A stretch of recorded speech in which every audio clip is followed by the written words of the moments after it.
ഇന്നലത്തെ പോലെയല്ല നമുക്ക് ഇന്നുള്ളത്. ഓരോ ദിവസം കഴിയുന്തോറും കൃപമേൽ കൃപ, തേജസ്സിന്മേൽ തേജസ്സാണ് ദൈവം നമുക്ക് ഒരുക്കിയിരിക്കുന്നത്. അതിനാൽ ഇന്നലത്തെ ഭാരം കൊണ്ട് നമ്മൾ ഇന്ന് ഉണരേണ്ട കാര്യമില്ല. ഇന്ന് ദൈവം നിങ്ങൾക്ക് വെച്ചിരിക്കുന്നത് പുതിയതായ കാര്യങ്ങളാണ്.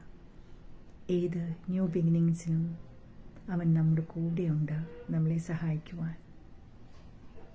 അതിനാൽ നാളെക്കുറിച്ച് ഭാരപ്പെടാതെ ഓരോ ദിവസവും ദൈവഹിതത്താൽ എങ്ങനെ ജീവിക്കണം, എന്തു പറയണം, എന്ത് ചെയ്യണം, എങ്ങോട്ട് പോകണം എന്നെല്ലാം ദൈവത്തോട് ചോദിച്ച് സന്തോഷമായി ജീവിക്കുമ്പോഴാണ് നമുക്ക് യഥാർത്ഥത്തിൽ സമാധാനത്തോടും സന്തോഷത്തോടും കൂടി ഈ ജീവിതം നയിക്കുവാൻ സാധിക്കുന്നത്.